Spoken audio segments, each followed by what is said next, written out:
to today.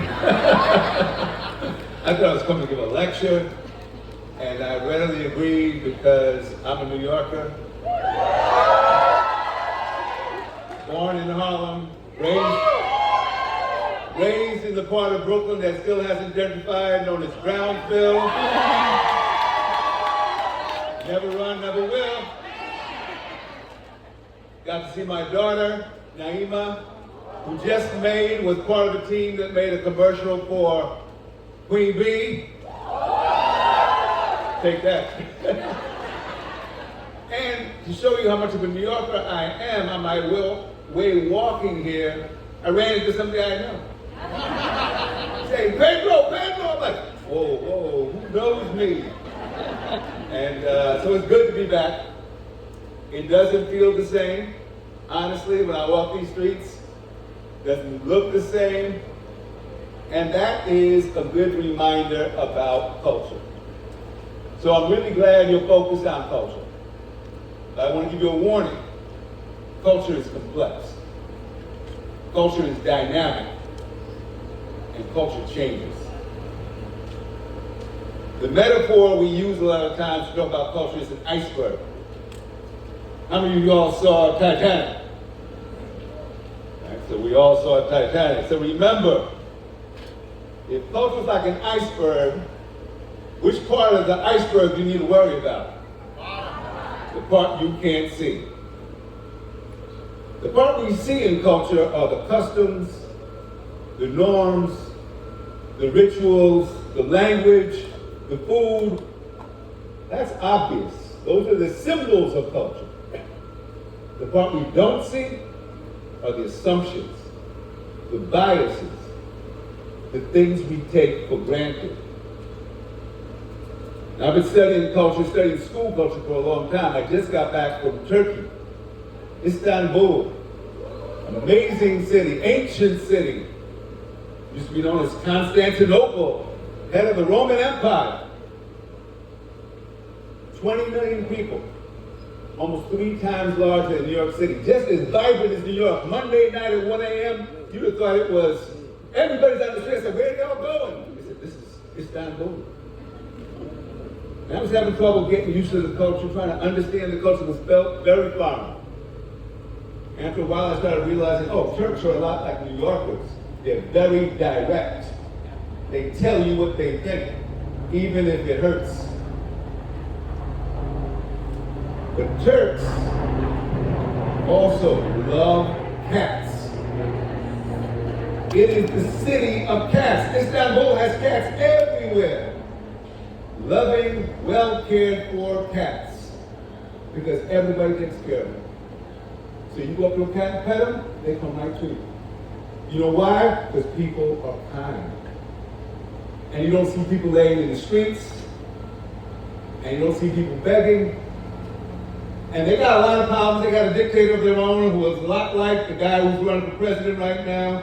So I don't want to romanticize Turkey. But I do want to say that when you leave this culture and go someplace else, you start to realize some of the dysfunction in this society. That everything we take for granted is not universal. So you're trying to do something really hard. You're trying to create a positive culture made up of people from diverse backgrounds. Why is that hard? Because that doesn't exist in too many places. Most people, when they get to choose who to spend time with, choose people just like themselves. They're not choosing diversity. They're choosing homogeneity. So when you put people in diverse settings, well, they have to figure out, okay, how do I deal with these folks? How do I create a sense of belonging? How do I put my judgments aside so these children will trust me? That's a lot of work, especially if you're not even aware of all the baggage you're bringing, because it's beneath the surface. So what is culture? Culture is, it's the beliefs, it's the assumptions, it's all that. Seymour Saracen, psychologist at Yale, said many years ago, that if you change the curriculum, you change the organization, you change the personnel, but you don't change the culture, nothing will change in the school. That's how powerful it is. And every school already has a culture. You already got one. The question is, what kind of culture do you have? Now, some of you might be in a school that's adult-centered, where what adults want and need takes precedent over kids. Some of you might be in a school that has a dysfunctional culture. How would you know? Invite a friend to visit who doesn't work there and ask them, how are you treated at the front desk? What did it feel like when you walked the halls? Would you want to put your child there? How did the kids conduct themselves in the lunchroom, in the cafeteria, in the hallway? And I don't know about you, I was visiting a school, an uncommon school. Are you all uncommon? I was visiting a school and they were bragging that they had the highest test scores in the state of Massachusetts. And this is a school that served mostly black and brown kids. They were very proud. And then I noticed that nobody could talk in the hallway. No one could talk at lunch. So I asked the principal, I said, how come they're not allowed to talk? He says, well, we find that's the best way to work with these kids. Silence. I said, I've been to many schools. I've been to a lot of private, independent schools that serve wealthy kids. I've never been to an independent school where kids can't talk. So my question to you is, are you preparing these kids to be leaders or followers? Leaders get to talk, okay? So, what's your culture like? Are you in a school where the adults take ownership for the outcomes? Now, I've done a lot of schools where there's a lot of blame. If achievement is not up, they say it's the kids. These kids are not motivated, they don't do their homework. Or it's their parents, they don't value education. Or people in charge, the leadership, they don't get it. Blame is not a strategy to change, but it can be part of a culture where we can rationalize what we're doing and fail to take any ownership or responsibility for what's happening. If you're in a school with certain kinds of kids are always the kids who are underachieving, are always the kids being referred to the office for punishment or for some kind of assessment because maybe they have a learning disability, and if it turns out that most of those kinds of kids are black and male, I think we need to check assumptions and ask ourselves, have we done the work to create an environment where all children can thrive? Because that's culture work too. And so I want to encourage you not to take any easy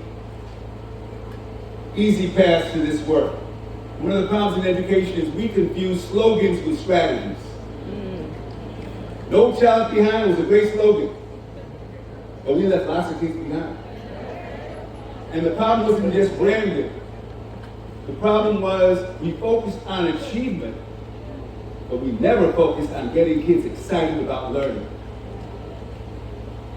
What's your strategy to get kids excited about learning? What's your strategy to get kids motivated? What's your strategy to get kids to like school? Who want to be there? And if you say I don't have a strategy, then you're not ready for school. Because I like to dance. I love it. I like the enthusiasm. And here's what I know. Your morale, how you feel about your work, will impact the kind of work you do. Because I've never been to a high-performance school where the teachers feel beaten down, miserable. I've never seen one. I've been to many schools where teachers are willing to give their own time, spend time talking to parents, building trust,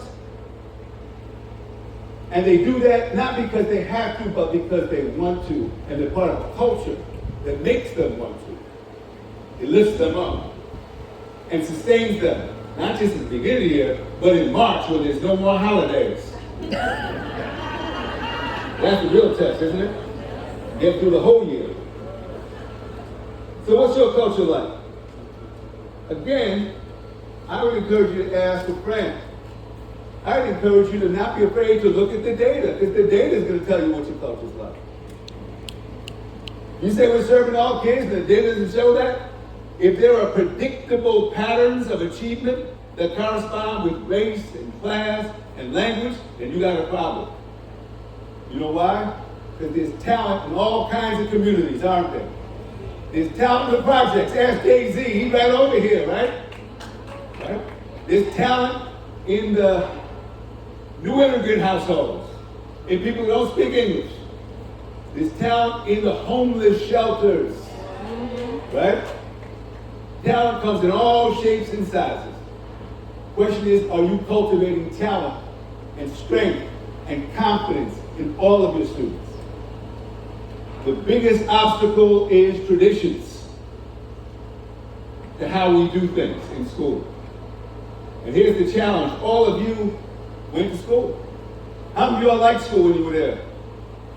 You're a problem. How many of you didn't like school? You're a help. Because the ones who didn't like it have a critique of what was wrong. What made them not like it? What made it not a good experience? And nonetheless, they're still here. The ones who always liked it, were always good, who used to play with their stuffed animals like they were the teacher, boss them around. You might be the problem. Because you might still think this works. You know what they call the cemetery method of teaching. Line them up in rows, keep them as still as possible. Deadly. You know why? Because that's not how kids learn. You ever watch a kid learn to play a new video game? Did they start with direct instruction? Did they get a lecture first? No. If they don't understand, what do they do? What do they do? Anybody? You play it. Learn by doing. What else will they do? They get stuck. YouTube. Learn by having it modeled for you. What else will they do? Ask a friend. Getting help is part of learning, isn't it? And if they're really learning, they're going to make mistakes. Because that's part of learning too. But if they're really learning, they're going to get better and better, because they can also experience mastery. And as they experience mastery, they get more confident and more competent, and they're ready for what's next because they have the foundation. What's your vision for learning? How do you know if the kids are learning? Are you practicing faith-based teaching? You know about faith-based teaching? When you praise, I hope they did well this year. I hope the test scores are good. You know what the opposite of faith-based teaching is? It's evidence-based teaching. Evidence-based teaching. You know what evidence-based teaching looks like? I'll come back to this. Looks like this. Looks like this. This is evidence-based teaching. This is a teacher, I'm sorry, the classroom, the image is hard for people to see. It's a middle school math class, 90 minutes long in East LA. All these kids are poor, all these kids recent immigrants, most of them English learners, and they're doing algebra in the 8th grade. And the teacher's so good, she can stand in the back and talk to me. She's not in control. You know who's in control? The kids are. And she's not afraid of them. She's empowered them to work together. So look at them. They're up out of their seats in math, talking to each other in math. This is culturally relevant math. They were given the dimensions for a house and told that they had to figure out how to order materials. They were applying what they learned in math to something concrete, and most of them come from families that are in construction. So although they never did it, it was familiar. And the teacher is so good, she can stand back and talk to me. If she wanted to, she can start doing yoga. Because the kids know exactly what to do. And she knows the kids. That's why she can trust them to learn this way. How many of you teach middle school? Right. I taught middle school. One of the first things I learned teaching middle school is you gotta make learning fun. If you don't make it fun, what happens? They make it fun at your expense. That's what happens. You're the joke. She found a way to make math fun. Why? Because developmentally, what do kids in middle school like to do? Talk, they like to interact, but they interact about math. And what can she do? Because they're doing that. She can differentiate support. She can move among them to see who's got it, who doesn't, who needs help. Which kids can work together to help each other. She's actually making her job easier. You know what she told me? She said, this is the best form of classroom management I've ever experienced as a teacher. And why is this classroom management? Because when kids are engaged in learning, you have fewer disruptions. This requires a culture shift. Now, I've had some teachers, especially new teachers, look at this picture and say, you know, this scares the hell out of me. I said, what's scary about it? I said, you know, this is middle school. All you need is a kid farting up there and that's just all over. I said, major disruption. But she's not worried about that. Because she knows her students. She knows which kids could work together, which kids should never work together. And she trusts them. Because she's seen them. She's done this in chunks. So what's your vision of a classroom look like? Because culture has to start at the classroom, doesn't it? You talk about belonging. How do you make sure every student is part of a learning community where they feel like they're a member? They participate, like they can get help if they need it. How many of you had a teacher at some point that got you to learn something that you once thought you were no good at? How many of you? And what was it for you? Math. What grade? College level math. And what turned you around? I'm assuming you got turned around. Yeah, he made it simple. Just simple. He made it simple. Simplicity is key. Okay. Anybody else had a teacher who got you to like a subject that you didn't like before? Yes. I'm dyslexic and now I'm an English teacher because of my English teacher. Wow. What did your English teacher do? Added creative writing into an English class. Wow. Yeah. Okay. And that took off for you? Yeah. All right. So he's dyslexic and now he's an English teacher. My challenge is math. I've been doing fine in math till 8th grade, algebra. X and Y threw me off. I had Miss Harris. At the very beginning of class, Miss Harris said, you kids are lucky, because I'm an excellent teacher. She said, how many of you struggle in math? And reluctantly, I raised my hand. She said, I wish you kids up front, because I'm going to be checking on you all the time. Because she knew that if you don't understand in September, you definitely wouldn't understand it come June. And Ms. Harris was an evidence-based teacher, so if you were just quiet, she'd want to see the work, that you got it. And she said there's no such thing as a dumb question. I was thought the secret to her success was her perfume. Because I hate the smell of perfume. But if you weren't paying attention, you started smelling just like Ms. Harris. So you better pay attention. My point to you is, do you have the efficacy, do you have the confidence to believe that the kids who are in your class, they're going to learn? If the kids in your class, they're going to feel respected, they're going to feel like they belong, they're going to feel like it's safe. That if something happens, you're going to do something. All that is important for teaching and learning, and all that is about culture. So when we start talking about culture, we talk about creating classrooms that are responsive to the needs of our students. Which means we have to know our students. We have to understand them. We have to know, and then, you know, one of the things that a lot of kids will tell you, if you ask them honestly, they're not working that hard. They're not working that hard. They're compliant, I'm sure most of your kids are compliant. They turn stuff in. A lot of times you look and say, how long did it take you to do that homework? Oh, about 5 minutes. I did it at lunchtime, in fact. It's not my best work.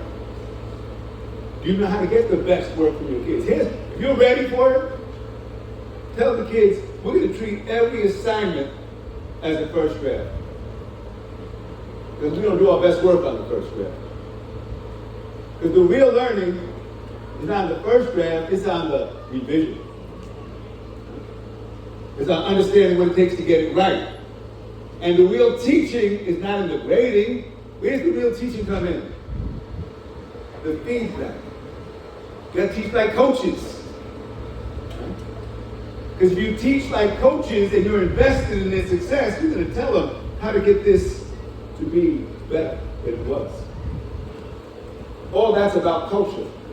Because culture lives in relationships. And so as we think about this work and how we're going to transform our schools, I want you to think about this. Well, I guess I can't show you. Most people understand if you see everybody the same, the kids with the greatest needs are going to be the kids who do least well. And so equity work looks like this, trying to support kids.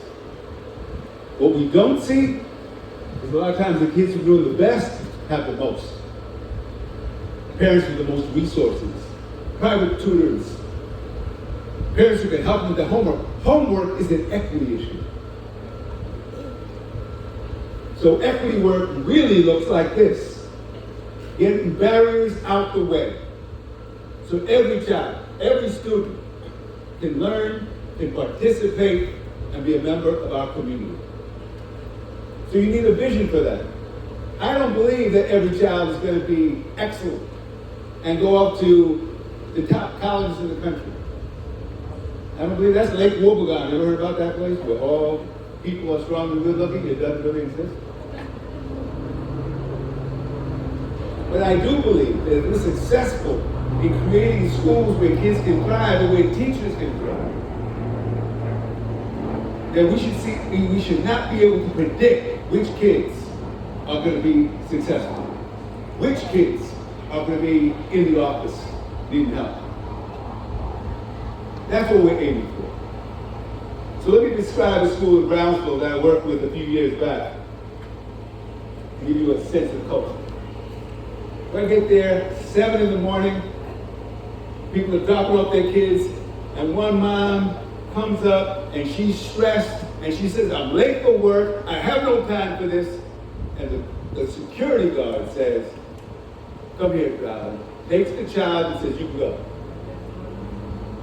So I say to the guard, I said, she didn't show you your ID, she didn't sign it. She said, I know. She said, this is not her first time. She's stressed. I need to be helpful. Wow, the guard is showing leadership. I go walking up the stairs, 4 stories to get to the school. Get up to the, almost the top floor, I see a student. It's like a death march. He's walking up so slow. So slow. When he finally gets up there, principal says to him, you're late, but I'm so happy you're here. Get in class and we'll talk about it later. She didn't spend time counseling about why he's late because she knew the goal is to get him in class. She goes to me and introduce my assistant principal. I said, but he's having a conversation with a student right now, and I overhear the conversation. And he's telling this boy, you're a leader. We expect more from you. Other kids look up to you. And I find out that this boy's been in fights, been having trouble. But if you would have heard the conversation, you would have thought he was lifting this kid up. Not punishing him. Why? Because he wanted that child to know he has high expectations. He didn't want to lose him. He wanted to keep him in. So then I asked the principal, I said, let me see some new teachers. I said, oh, I got new teachers. I got a lot of new teachers. And all their doors are open. So I can see how they're doing. And I can go and check and support them. Because the biggest obstacle to being a good teacher is the isolation of our teachers. Too often we got someone right next door to us who knows how to get the kids motivated, build connections, somebody right next door who's struggling. All that's part of culture. And if you can do that in Brownsville, you can do that in any of the prospect schools. So I want to encourage you, even as you remember that culture is everything, culture is also everyone's responsibility. The front office, if they're not on board, what are they going to do when parents come? They're going to leave them standing at the front counter and make the parents pissed. Because I took off time from work to talk to you, and you left me at the front counter. And if you don't involve the custodian in this work, then that's what's going to happen. You're going to get the bare minimum, and your schools won't be beautiful. And the kids need to be in a beautiful environment. And the counselors need to be involved, librarians need to be involved, because everyone needs to understand the vision of what we're trying to create.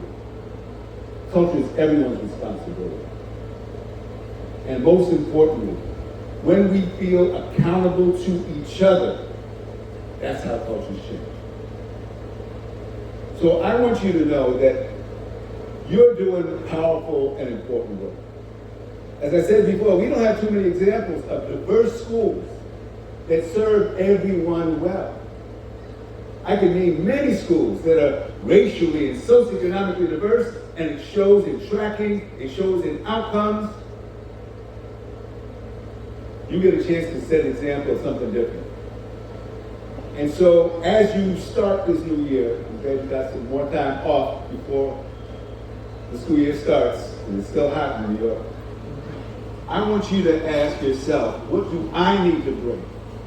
What do I need to work on to make sure that this year, for my students and for me, is a good year? I wish all of you the very best, because you are doing the work that's key to our future. And even though a lot of times the politicians don't understand it, that the future is in the classrooms, that's where it is. You got the future voters, the future parents, the future leaders. They're right there with you. And because you're doing that work, I wish you all the very best. Thank you. Thank you.